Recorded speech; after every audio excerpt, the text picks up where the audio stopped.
Bonjour tout le monde, je suis très heureuse de vous retrouver aujourd'hui pour un nouveau haul action. Alors ça sera pas un grand haul, il n'y aura pas de choses de scrapbooking, c'est juste des petites choses que j'ai achetées. Donc je suis toujours à la recherche du fameux bloc Vintage Travel que je ne trouve pas, voilà, à chaque fois. Là cette fois-ci je ne suis plus allée à Auxerre mais à côté, donc toujours dans le 89 à Bonneto et je n'ai pas trouvé. Donc j'ai racheté des petites lingettes comme ceci. Cette fois-ci, elles étaient à 1,11 €. D'habitude, il me semble qu'elles étaient à 99 centimes, mais c'est peut-être quand elles sont en solde. Je pense que c'est comme ça. Du coup, mon conjoint, il a voulu reprendre ça parce qu'il aime bien. Alors moi, j'aime pas du tout. J'aime pas du tout parce que ça fait des espèces de morceaux et vous voyez, enfin, je sais pas si vous arriverez à voir. C'est une boisson à l'aloe vera, donc qui est très bon hein, pour le corps, mais du coup, moi, ça, j'aime pas du tout. Ça n'est pas à mon goût, on va dire. Voilà. Donc, du coup, cette boisson coûte 89 centimes, les 500 millilitres. Voilà. On a pris également, alors, je vais vous montrer, je vous avais déjà montré une fois, des bombes de peinture comme ceci, parce qu'on a l'intention de faire un petit essai, que je vous montrerai en vidéo si ça fonctionne. On a l'intention de repeindre des chaises de salon de jardin en plastique, qui étaient à l'origine bleu marine et qui sont devenues, avec le temps, toutes délavées, toutes pas belles, et du coup on voudrait les repeindre en noir, mais en mettant en dessous le primaire d'accroche.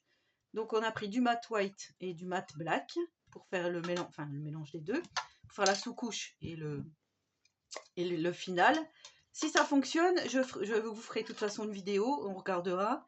Et voilà, en fait c'est une petite astuce pour relooker des chaises si ça fonctionne. Encore une fois, je vous le dis. Donc 2,87 € la bombe, on en a pris 4, 2 de chaque. Mon conjoint, il a repris des petits bracelets comme ceci. Je vous en avais déjà montré il n'y a pas longtemps. Non, je vous avais montré avec une montre, je crois, justement. Donc là, les bracelets étaient à 1,69 €. Ils appellent ça des bracelets d'été. Donc voilà, il les trouvait sympas, comme ceci, en bois. Voilà, dans les tons marronnés. Donc 1,69 € les 4 bracelets. Bon, voilà, il n'y a rien à dire. Pour Tiziano, j'ai pris un pyjama short comme ceci, à 4,99 €. Voilà. Donc avec des petits véhicules, des engins. Voilà, il était déjà à moitié sorti, du coup je peux vous montrer. Voilà, des petits engins de chantier, tracteur, la dépanneuse. Voilà, je trouvais que voilà, de toute façon ça fait un rechange pour le prix. Donc j'ai pris 122 par 128 en espérant que, voilà, comme il est assez costaud, que ça lui aille. Mais c'était le dernier comme ceci. Donc j'ai pris ça. Je lui ai repris un t-shirt blanc puisque je veux toujours customiser son fameux t-shirt. Mais la dernière fois j'avais pris du 116 par 122 je crois. Et c'était, voilà, il était trop court. Donc du coup j'ai pas voulu le customiser. Je vous avais déjà fait une petite customisation vite fait, je vous avais montré. Je vous mettrai le lien vers celle-ci si vous ne l'aviez pas visionnée. Sur un t-shirt blanc comme ceci de chez Action. Et là je le ferai certainement en vidéo avec la presse Le Clic. Je vais voir. Donc ça pareil c'est 2,59 €. Mais au moins, voilà, on a pris grand.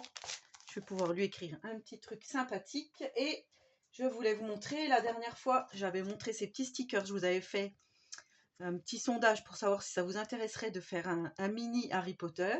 Et du coup, cette fois-ci, j'ai trouvé celui-ci. Donc, je l'ai pris. Comme ça va me compléter. Et celui-là, il est vraiment pas mal. Donc, pour 1,99 €, en fait, les personnages sont beaucoup plus grands. Vous voyez? Et du coup, ça va être mieux pour notre mini. Donc moi, ce que je vais faire tout de suite, je vais choisir certains autocollants qui me plaisent. Je vais les mettre sur du papier blanc épais et je vais détourer tout autour pour faire des die cuts. Comme ça, ils seront déjà faits et ça sera plus facile pour choisir nos papiers après. Voilà, donc je pense que je vais faire pas mal de petits die cuts en utilisant aussi celle-ci. Et comme ça me fera des choses d'avance, on va dire, pour le mini. Que je ferai prochainement parce que vous étiez quand même pas mal à me dire oui. Donc c'est voilà, j'aime beaucoup cette page moi. J'ai trouvé, ici on a les petites lettres. Il est un peu mieux que l'autre, on va dire. Il y a plus de choses. Il est un peu mieux fait. Vous voyez, les personnages sont, je trouve, pas plus jolis, mais plus gros. Du coup, voilà, je pense que je vais marier les deux. Donc si vous ne trouvez pas celui-ci, c'est pas grave. Du moment que vous ayez quelques die cuts. Vous voyez les personnages comme ils sont mieux, je trouve. Après, je connais pas. Donc, On m'a dit qu'il fallait que je me renseigne pour faire le mini. Mais voilà, ouais, j'aime beaucoup les petits macarons comme ça. Il y a moyen de faire quelque chose, je pense, pour l'album Harry Potter. Voilà. Donc du coup, comme je vous ai dit, c'était pas un haul de ouf, mais je trouve toujours pas les blocs 30-30, mais bon, c'est pas grave. Et je ne veux pas acheter pour acheter, hein. Comme je vous ai dit, je vais essayer d'utiliser au maximum ce que j'ai à la maison. Du coup, voilà, j'ai juste pris ceci. Voilà, c'était un tout petit haul action. J'espère que celui-ci vous aura plu. En attendant la prochaine vidéo, je vous souhaite à tous et à toutes une très bonne journée créative et surtout, prenez soin de vous.